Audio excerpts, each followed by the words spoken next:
You are listening to Lender Lounge with Kevin Kim, a podcast dedicated to helping those in the private lending industry grow, improve, and streamline their business. I'm Kevin Kim, partner at Gerasi LLP, the nation's largest private lending law firm. Join me as we chat with the best and brightest in private lending, who are eager to share their years of wisdom and best practices with lenders, borrowers, brokers, investors, and more. Subscribe to Lender Lounge on your favorite podcast platform and learn more about Gerasi and how we can work with you at gerasilawfirm.com. Check out the episode summary for other valuable resources. Hey guys, welcome to another episode of Lender Lounge with yours truly, Kevin Kim. Today, I am honored to have a guest that I can consider a close friend, and we've been involved in her career since the inception.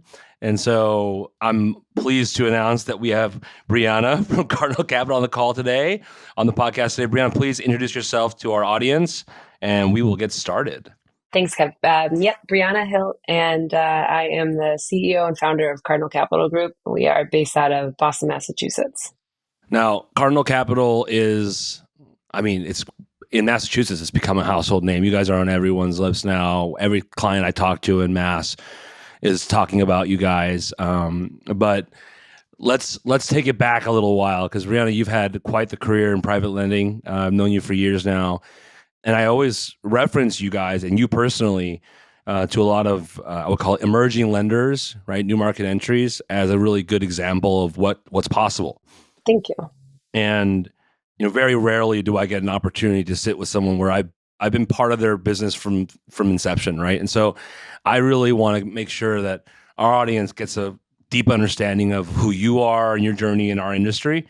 Because I remember way back when you weren't even a lender. So let's take it back a few years and let's get started about, tell the audience about your career in our industry, and let's get started with the inception of Cardinal and all that stuff. Thanks, Kev. Yeah, I have been in the lending industry now for 10 years. And actually longer than that. I started in asset management back in 2012, I believe it was living in California. That's where I met you guys. Tried a little bit of everything, got my real estate license, was working in foreclosures and trustees. And then I ended up at a local San Diego private money lender's office. I was just helping them with some marketing and trying to understand the industry more. And that's where I kind of learned this sector of the business, and just being transparent, it was a lot more exciting to me than foreclosures and just residential real estate. So I decided to start brokering some loans. Obviously in California, private money was, even back then, popular. But where it was not was on the East Coast. So just kind of organically going back to the East Coast for holidays and things like that, I started to understand that market more and notice that there was a bigger need for private lending out there.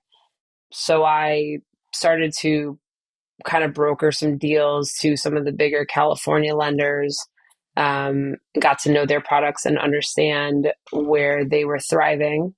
And then just honestly, I was bi-coastal for a while, doing loans on both coasts.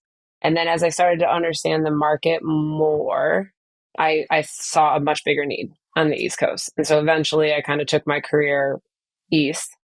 And that was where really the switch from being a broker to creating Cardinal and curating that kind of happened.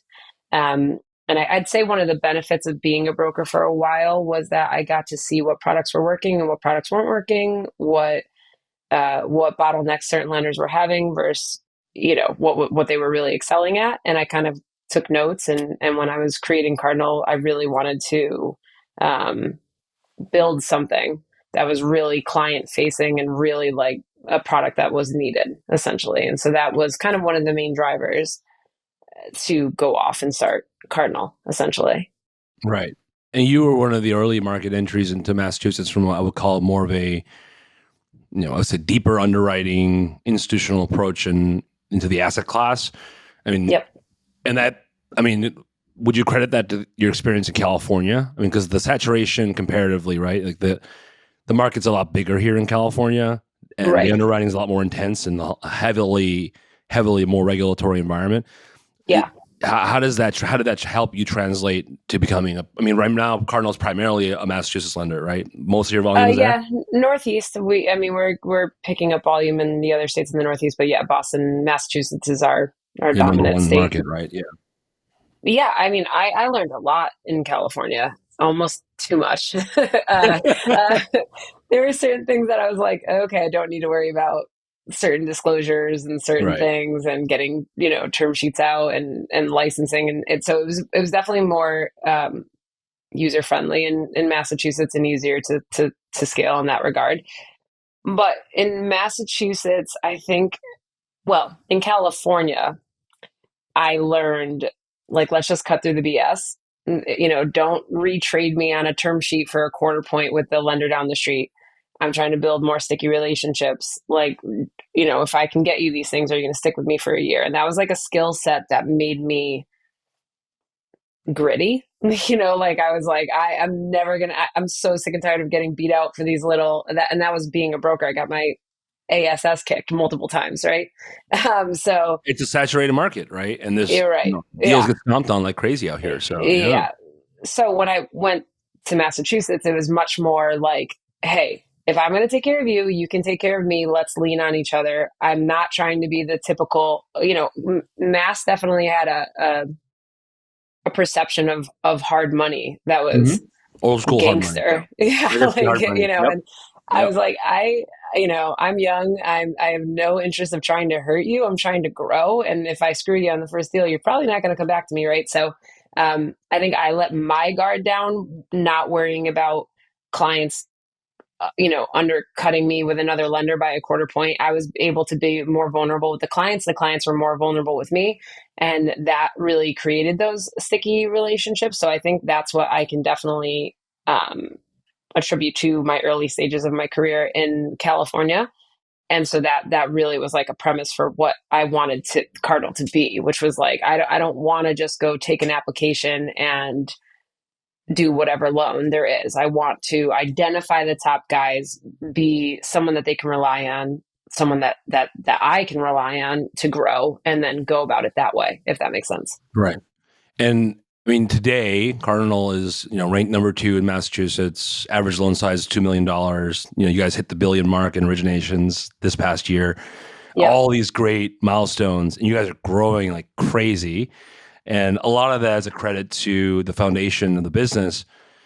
A lot of our listeners, they start out just like you. Many of them start out in a different fashion in the sense of like they're table funding or they're corresponding. Sure. But Yep. ultimately, they're starting out, one man band, brokering deals. And a lot of our listeners are making the transition into becoming a direct lender. And give us a little more foundational background. All right, you're ready to start Cardinal. And I remember the calls, right? So you're ready to start Cardinal. Must have been nervous. You must have been like, oh Super. crap. So Yeah. Yeah. how do I do this? Right. So Yeah. tell me the story behind you as the entrepreneur starting the business, because how you approached it was very different. I remember very different than others in the sense that you really leaned on your relationships, even with us, right? I remember a lot of the phone calls were a lot of times therapy sessions, right? We're talking about different ideas, Panic. Yeah. but Yeah. that's a valuable thing. And if you could expand on that and give our audience some wisdom about that initial like first 2 years had to have been the biggest mountain you've ever climbed in your career. I mean, it had to have been, right? Yeah. There was a pivotal moment for me in my career. My book of business as a broker became top in the country. I mean, I was producing 250 to 300 million in volume as a broker. And so I had a couple shops that I was more loyal to. And of course, there was offers coming in from those shops for me to come in house. And they were attractive for a lot of reasons, right? Like if I had only had to focus on origination and not all of the other things that come along with being a CEO and running a fund and having investors and having capital markets behind me and all these other things, the volume could have grown and grown. But I was so big on like, who am I joining forces with? What company would I be with? What does that company stand for? Does that make sense? And it was in 2020.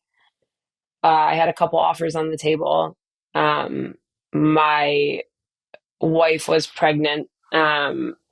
I think I felt the pressure of like, this is the easy route.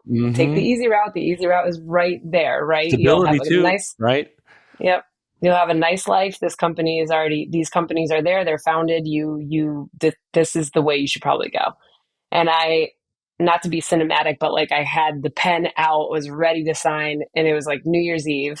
And there was a conversation I had with a couple of higher ups from some of these other companies. And I think it was their way of trying to allure me to come to them, but it actually did the opposite, where they kind of alluded to like, "Come on, let's get this going. You're young. We have this set up. What are you going to go do?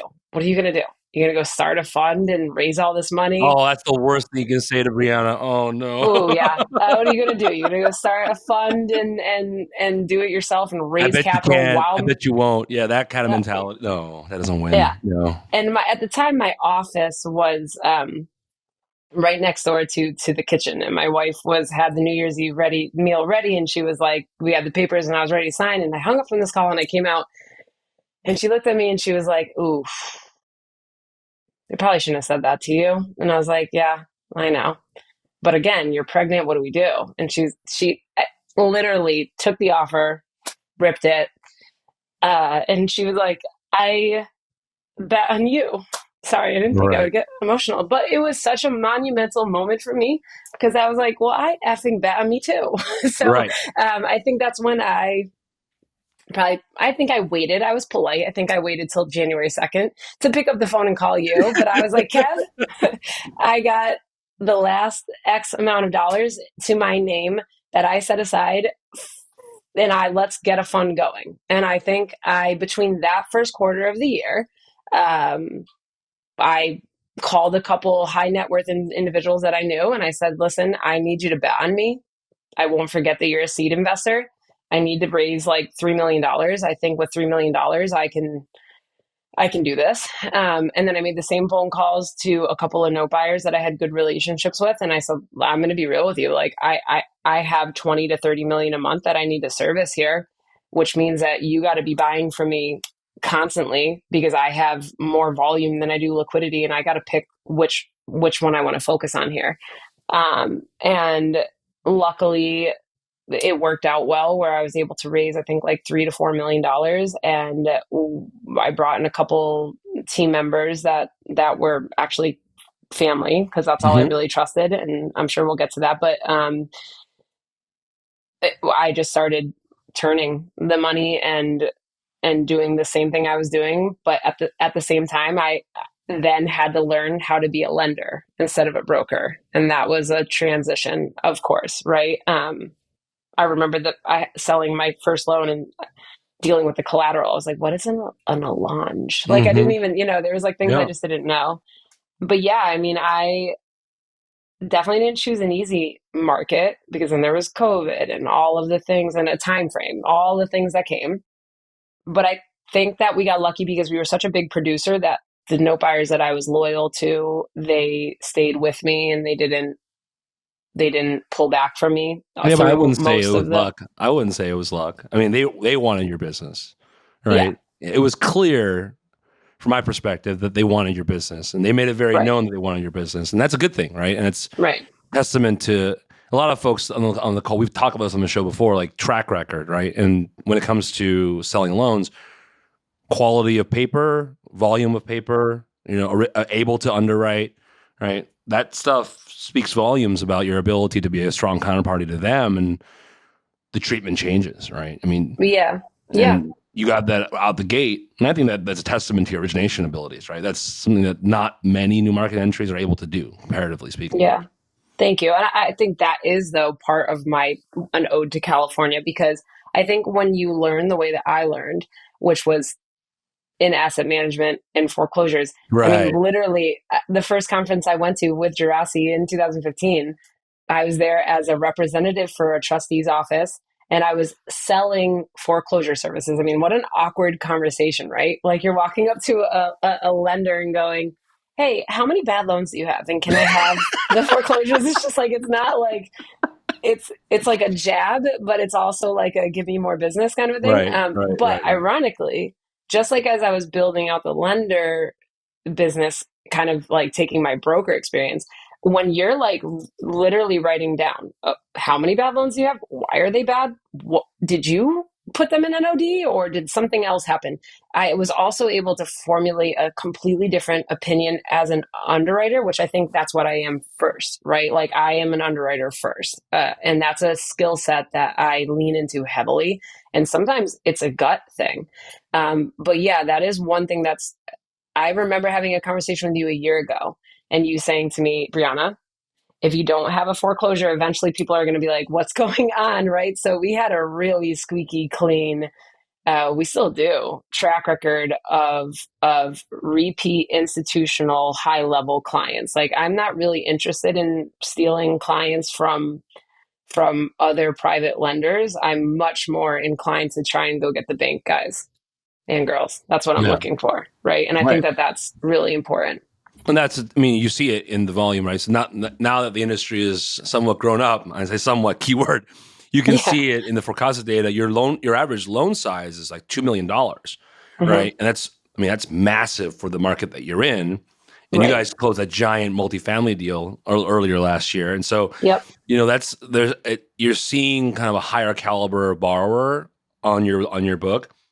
But the challenging question becomes, how do you, when you're starting out, and you have that ability to underwrite, and you have that skill and credit, and you have that be able to see, 18 months down the road with your borrowers because you have the experience in foreclosure. And if you can do foreclosure in California, you can do it anywhere because California, Yeah. it's Yeah. easier in its trust deed state, but man, the borrowers here are squirrely, but Mm-hmm. you can see that now. But translating that, you mentioned that you asked your borrowers to bet on you and you asked your investors to bet on you, but how did you create those relationships to begin with, right? Because the hard part we hear from a lot of folks is like, what's the key to foster those kind of relationships where they do come back to the table every time, or they do come to invest with you or whatever, right? That's a very challenging personal skill, I would say. And you've done it quite well. Not just with your investors and with your borrowers, but also with your capital relationships with your attorneys. So how do you do that? Well, I think there's two different things here. I think when it comes to the Massachusetts market and my clients, like the Northeast in general is an extremely unique market in the sense of like, you know, how many California lenders are trying to break into Right. those markets? These guys don't even want to talk to you unless you have a 413, or 61. You have to have like the Massachusetts phone number, right? So Like they I keep it literally insular. They that want to work with their they own. they they want to hear the tone in your voice. They want to know you're going to curse and say things they make them feel like home, right? Um, so it's a hard market to penetrate. So I was very lucky with that in the sense that I understood the market, I knew the market, and I'm from that market. But in regards to all of my relationships, my strategic partners, whether they're my attorneys, they're my clients, they're my real estate brokers, they're whoever it is, I think I just have a unique approach in the fact of like I leaned into what makes me unique, which is being a woman and having femininity about me and having this like I literally don't have the energy to lie to you. I have no interest in burning a bridge with you. You gotta trust me and I will trust you and I will produce if that's the case, right? And so it was that like getting them to take the first step forward, right? Getting that investor to put a check into the fund, getting that client to give me a loan, and then me excelling with that loan, and then him calling his buddies and being like, "Have you heard of this group named Cardinal? Like Briana, does that ring a bell?" And so it was like that to me was the organic way. Everybody else is out there buying lists of developers and cold calling and trying to do it the old school way. And I am so relationship focused and relationship driven that I think it's paying dividends in the sense of like those are very hard relationships to break, and that's extremely important to me, right? The same goes with like every category of my life. It's like lawyers. I'm a dream come true to lawyers in Massachusetts because if we're doing almost a half a billion a year in origination and that's going to continue to grow, I mean, think about how much money they're making off of us, right? But I have two or three loyal attorneys that they send me business and I send them business, and that's that. The same goes throughout all of those things, right? Insurance companies, real estate brokerages that we have referral agreements with, no buyers. You know what I mean? No buyers have broken into the market and have tried to take me back over. And I've been really loyal to my few no buyers that I've worked with. Right. So I think that that's really key for anybody trying to build something in this relationship, because people will remember if you screw them over. Right. 100%. I mean, it's a two-part system, right? Because loyalty is important, but you also have to be able to execute. Right. And what I noticed is that with you, especially, the expectation on the counterparty is also you need to be able to execute. Like, I will be loyal to you, but you have to be able to execute. And I will be loyal to you. You'll be loyal to me because I'm going to execute, right? And that seems to be a very not really discussed out there, but execution is a key component to that. And I will deliver for you, but you can't screw me on this, right? And that's important. And but we've seen a lot of opportunities for that to occur in the market. I mean, we've seen a lot of. I mean, this past few years have been, the ups and downs have been quite challenging. And you joined the market. Right? You had a year. You had a year. Like 21 was a great year, and then all of a sudden, things started to go to crap. All right, so but you bared through it.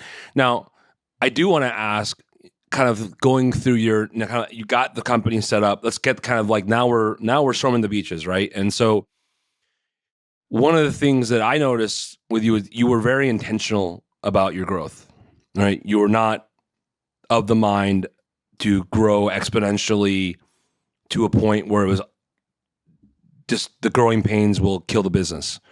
Talk about that real quick, because I think you're the only one I've ever talked to about that particular methodology. I don't know many people who have that approach.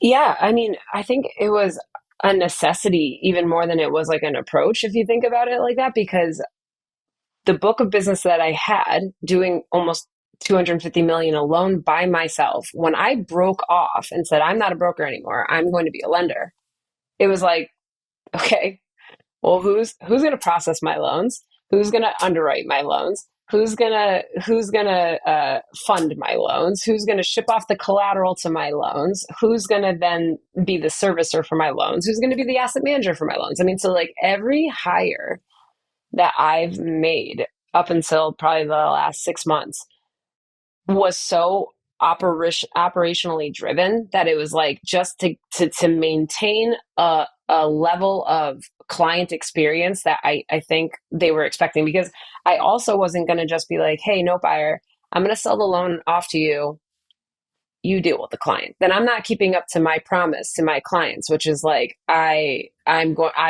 you'll never even speak with them. Like, it is me here, right? They are just a capital partner. I am the one that you're working with. And so if I want that, right, then I need multiple asset managers, people handling draws, people handling payoffs, people handling anything that any client might need. So the first couple of years was about stacking the team.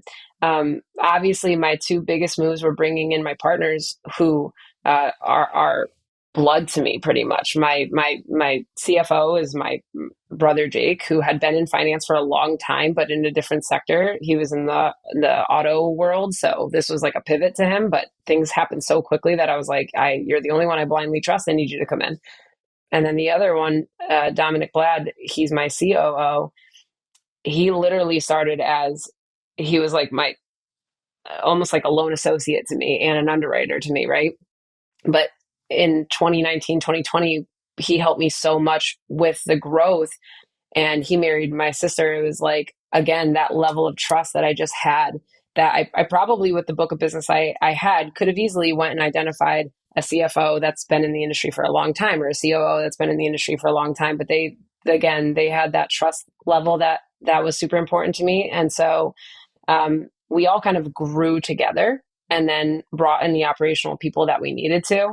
And now I'd say we're at a point where things are so fluid operationally that now we're like, oh, okay, we're going to bring in X amount of salespeople. We're going to grow it that way. But even that growth, to your point, could have focused on that in the earlier years, which was just like, we've definitely grown 20 to 25% year over year. So that some people will say that's an extreme amount of growth, and it is.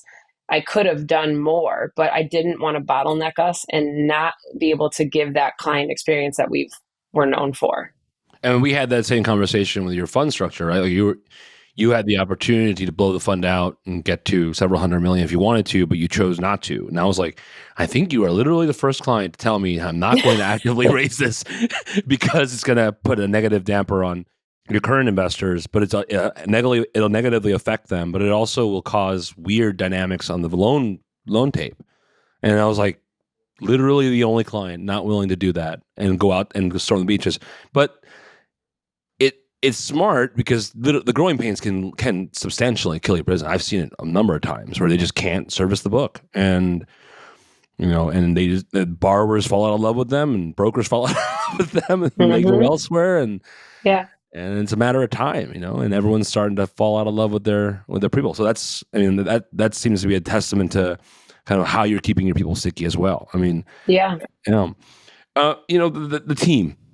The team is an interesting question. I've actually never asked you this question. I want to ask you this now for the pod. Partnering with family. I can see the virtue to it, but also if I partnered with my brother, we would have been at each other's throats constantly. It must have, and brother-in-law. That's an interesting dynamic. The initial stage of doing that, was it a necessity issue? Was it a trust issue? Like what drove that decision?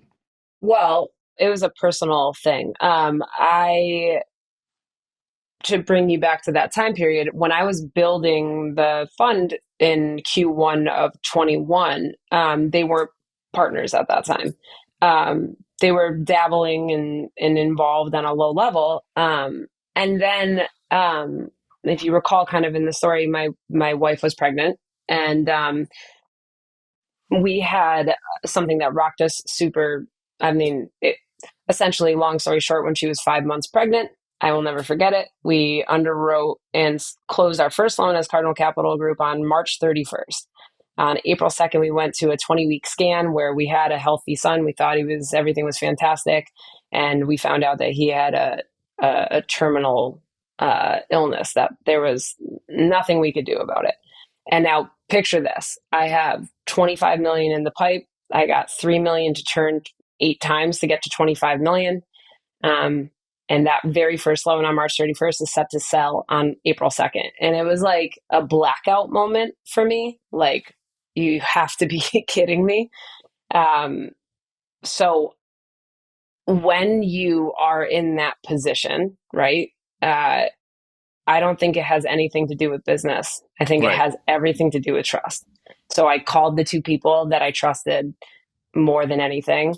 Dom definitely had more exposure to how I operated in business, and he understood. He was my main underwriter and sales guy, so he definitely understood that part. And my brother Jake, we grew up practically like twins, and so I've never had an issue with him in my life. We've always been super close, and that was like you need to make sure that this thing does not blow up while I deal with this terrible thing for this X period of time. And I'll never forget it. They picked up the phone and called my capital partners, my capital markets partners, and my investors, and were like, "This is time to dance, boys and girls. Like, you need to trust us, and you need to hi, I'm Jake. You're going to be dealing with me. Hi, I'm Dom. You're going to be dealing with me, and Bree's going to be out of pocket for a bit." And what they helped me do while I was out for that very short period of time, there just was no question in my mind. That was like, how do I decide what partner I have after that?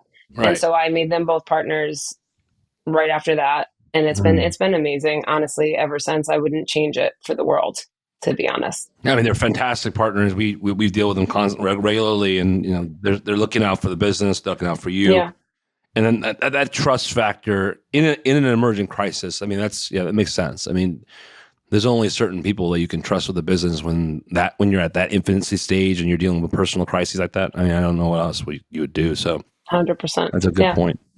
Yeah. I want to do a little bit of a transition forward because, you guys had a relatively critical moment when it came to the business. Like, you guys were, at a certain point, you guys were every note buyer wanted your business. Investors wanted to put more money with you. Right. And you guys were at this really interesting inflection state about a year or two back, maybe. And you guys made this intentional choice to be we're not going to overdo it here. And then suddenly in 2024, you guys just, I mean, went from the number, I think it went from the number 5 or 6 slot to number 2 slot in the rankings this past year. Talk about what was that big, was there a big clicking moment? All right, now we got this. Right? Was that it, or what happened? Yeah, I mean, I think it was just maturing in my career with Cardinal and just understanding the nature of the beast, right? Like we now have almost 5 years of returns to investors that are double digits and fantastic. We also still have that dominant track record with like, low defaults and like I said, less than a handful of foreclosures and bad loans. That carries a lot of weight, right? So then my confidence grew in the sense of like, oh, yeah, I can go raise a couple $100 million if I want to now. And oh, yeah, you're good to me, no buyer. But you've also screwed me multiple times. And now there's more and more and more and more no buyers, and capital markets is growing, and there's trillions of dollars coming into this industry. So you're not the end all be all. And what comes first to me is keeping the company in a place that is strong, and that's my duty to my clients, to my team, to my investors and my fund. So when you're thinking that like that and the fear goes away, then it's a totally different experience, right? Like I think I just graduated to this like level of like, oh, no, okay, we'll have strategy A, strategy B, strategy C, strategy D. I'm young. I have no intention of this thing slowing down. I got the operational thing set. Now let's put our foot to the gas. And that's what really happened in 24. We got the brick and mortar in Boston. We started to dive into other markets.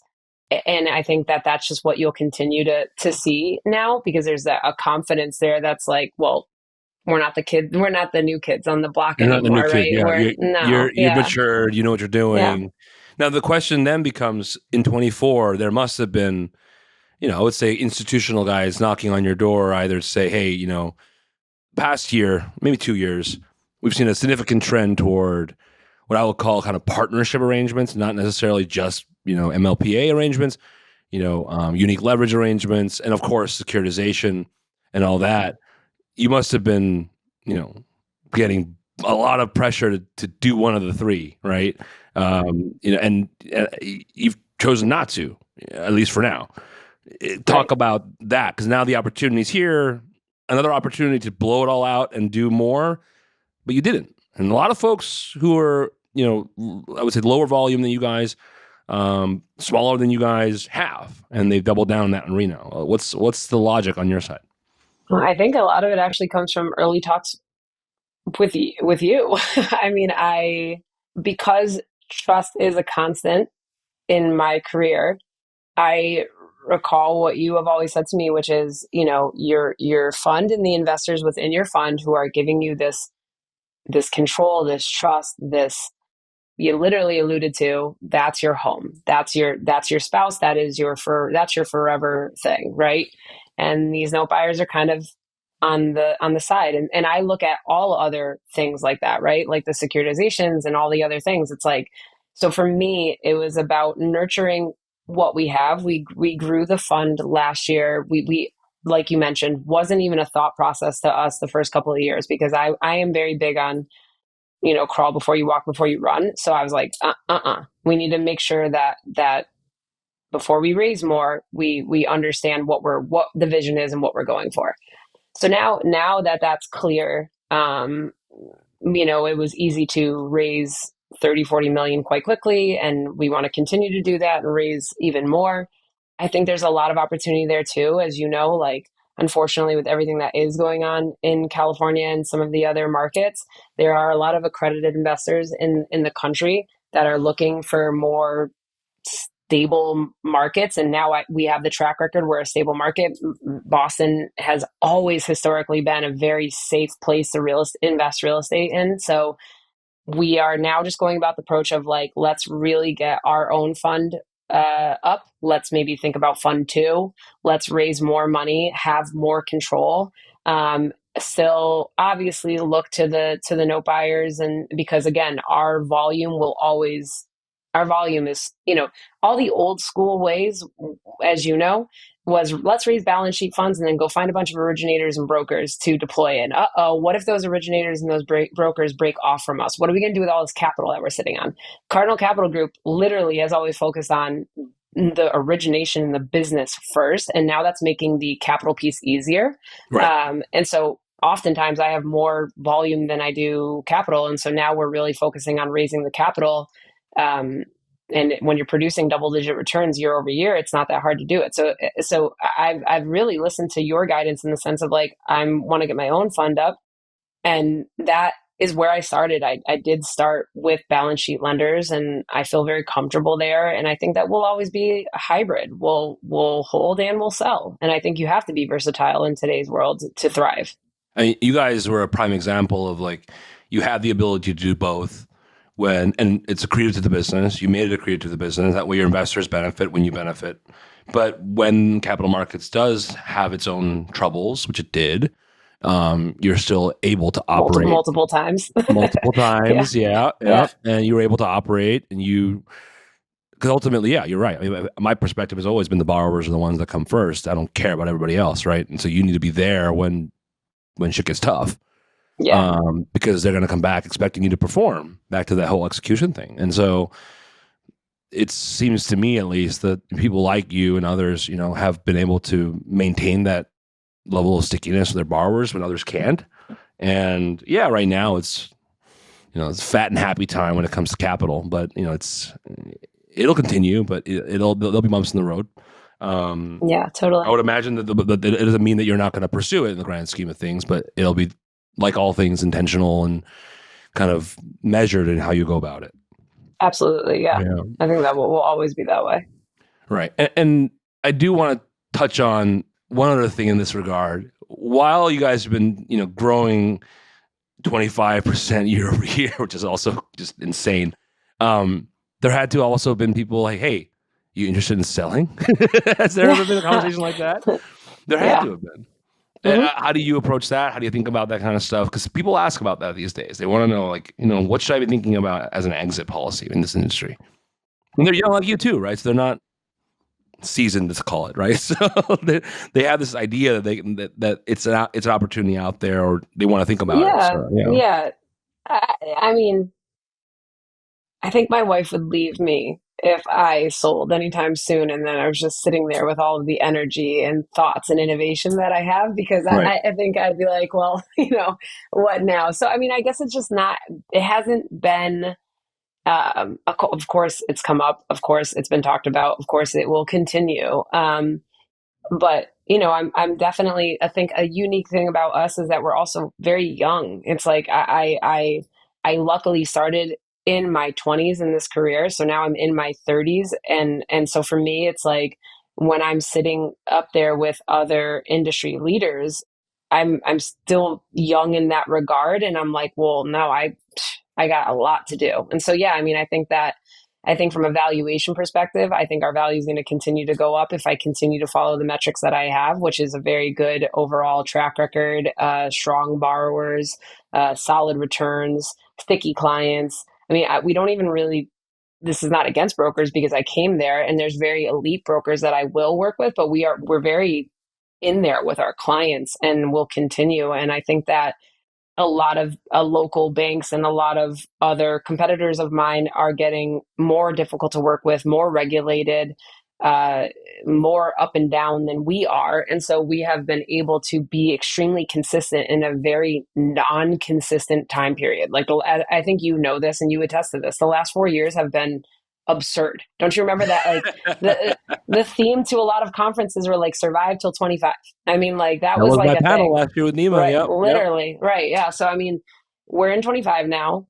And I think my thoughts on that is just like, we're ready to blow the roof off in that sense. You know what I mean? Because right. I feel, so it's something that's there in the back of my mind, but it's not, I'm way too young in what I want to do for this company to be. Love it. Planning on that. And you'd just be bored anyway. So, oh my God. Yeah. I don't even know what I would do. Let's look at. I want to take a look at kind of now this past year. You guys have been hiring, adding people, and as the firm's lead and only originator back in the day, you had to take a step back Hmm. and you had to let go. This is not more of a kind of a CEO entrepreneur. You had to let go of a lot of things. Talk about kind of the process you have to go, your process and your decision making and your acceptance of that, because it's one of the things that I noticed that a lot of folks have trouble with is that they can't scale because they can't let go, right? Yeah. Yeah.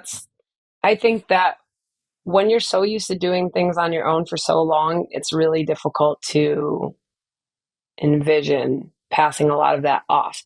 But someone that I look up to a lot, that's a mentor to me, said, if you continue, this was a year or so ago, if you continue to think like a solo entrepreneur instead of a CEO, you're going to have a very difficult time getting the company to where you want it to be. So it's that I literally have that written down on my desktop and I look at it probably daily.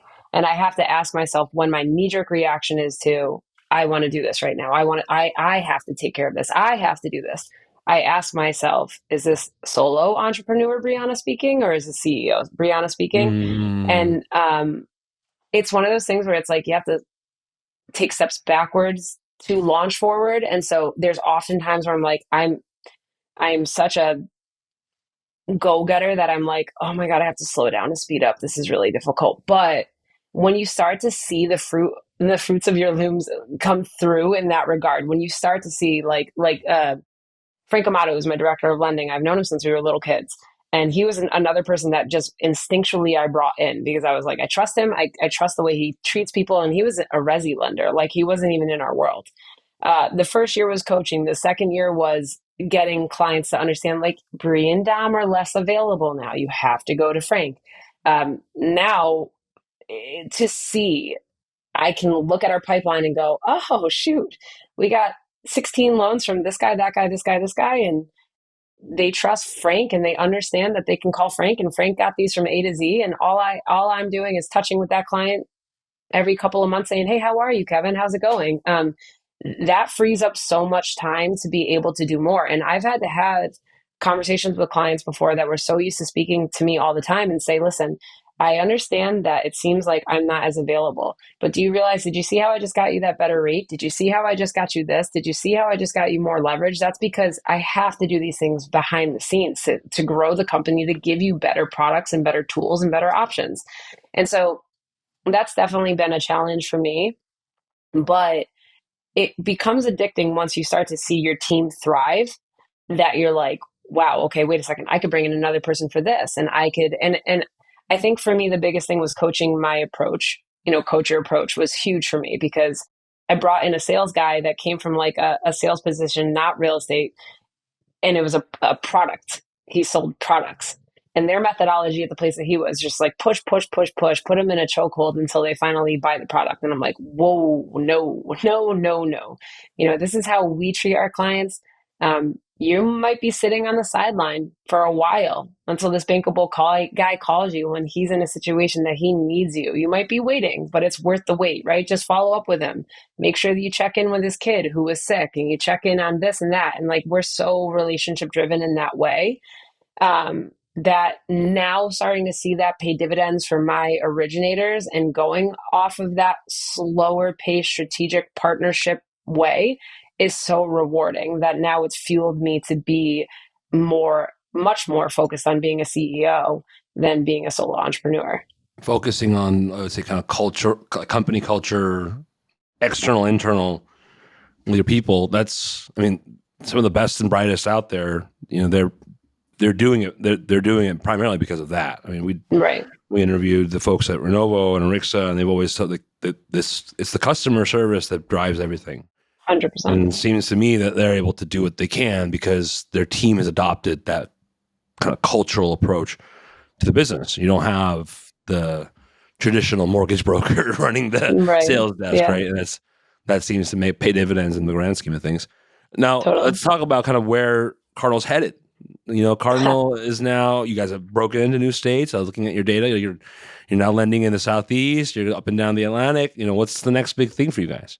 That's it. We've got a sales team. We've got people now actually focused on the new markets and origination, which is totally out of the loop for us. Like everything we did before was just, like I said, like that kind of organic growth. Right.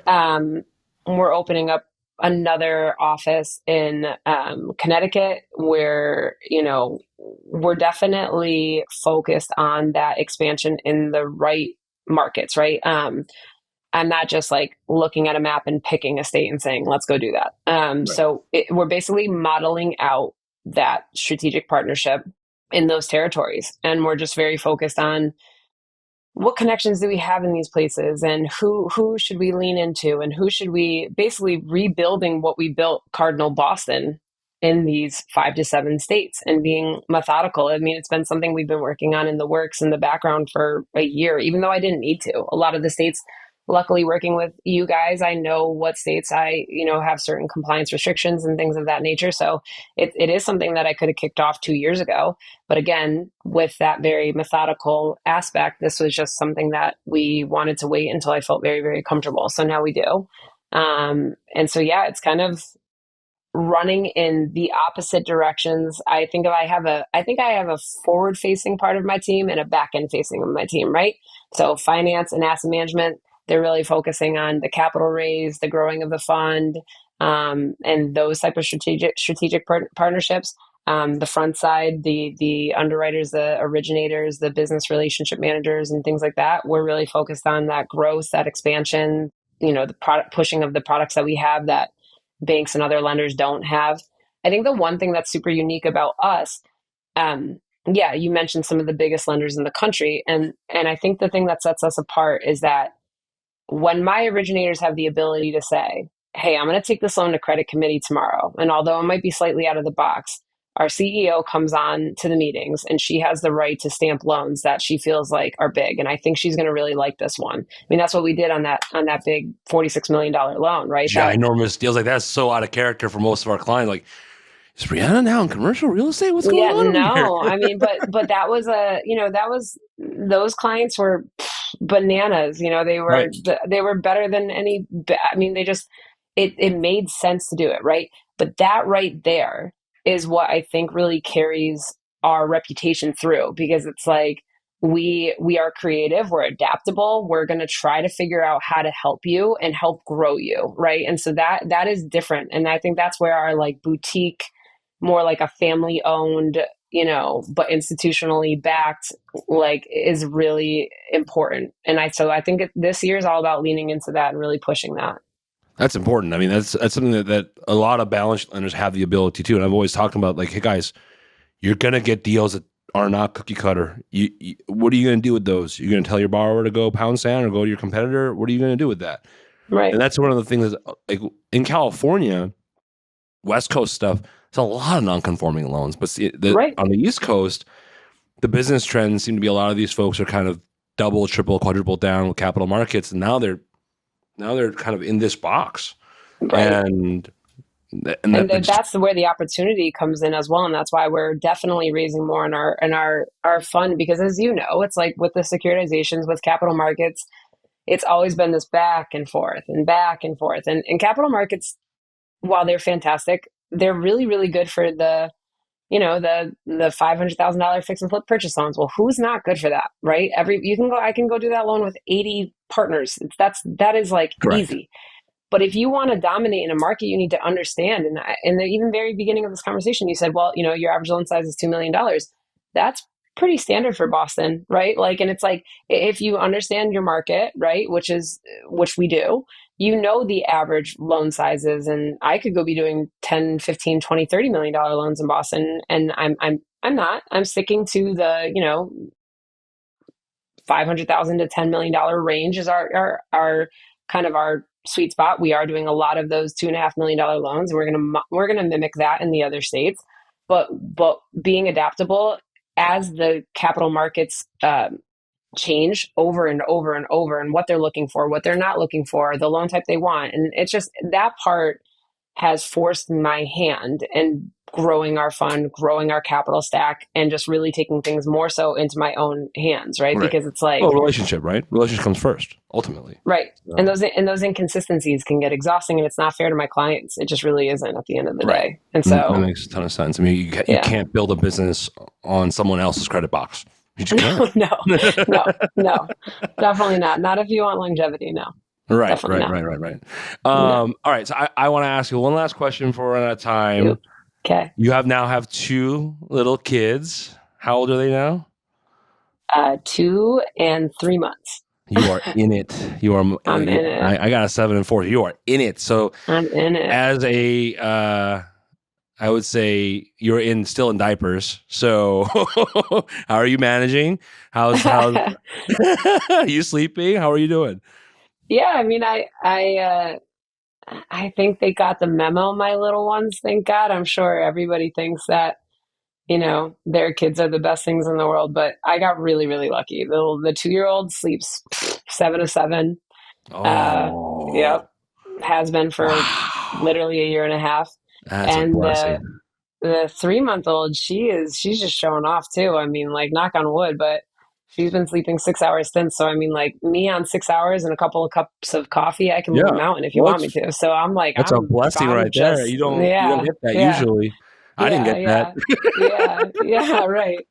And I think, like, when you have a business and then you have kids, I think for me, that is like, I mean, you thought I was motivated before. It's like, to me, that is just like, I had a lot of things happen in my young adult life that affected my family. And my mom got sick. She financially struggled because she didn't have the proper insurance. She went bankrupt, lost her home. So I have this constant thing in my mind where it's like, I need to hustle for these kids and their kids and their kids' kids, because if I can, I will. And so for me, I think when I wake up in the morning and I see them, that's just like, there is no better motivator for me. So like, and when I am talking to investors who want to come in the fund, I'm like, you can go invest in any of the ones that you find in some random crowd fund, or you can hear me say that, like, what I've been doing for 5 years, that is not stopping. Like, and that's right. The same thing to my clients, right? Like, I'm not interested in doing 1 loan with you. I want to do 100 loans with you. And so, like, for me, my kids and my family have been the best motivator I've ever had in my whole life. And so I'm very lucky with that. Oh yeah. I mean, you don't know how motivated you can get. 100%. How hard you can work once you start having those little 100%. Those little monsters, but they're also little blessings. I mean, it's and I would never have talked about this on the show until I had my own kids. It's something that changes you as a person. 100%. All right. Well, you know what? This has been a really fun episode. I think I forgot we were even recording at one point. So, Hi, everybody. Yeah. Same here. It's been a really fun episode. Now, tell everyone where they can find you, and make sure they can reach out to you. A lot of our listeners may be asking for you for some advice. So I know they've asked me to connect them with you before. So where can everyone find you? And we'll close out the episode. Yeah, our website is ccgloans.com. Our Instagram is Cardinal Capital Group. Briana, so you can email me directly if you need anything at briana@ccgloans.com. And if you ever need me on a personal level, you can reach out to Kevin. I'm sure he'll give you my direct line if it's needed. If it's needed. If it's needed. Yep.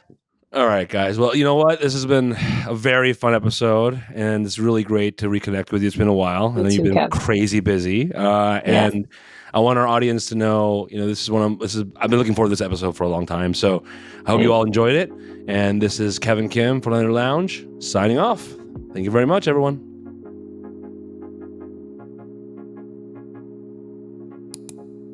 You've been listening to Lender Lounge with Kevin Kim. Brought to you by Gerasi LLP, the nation's largest private lending law firm. Gerasi is the leading legal resource for specialty lenders, asset-based lenders, private lenders, and non-bank institutions.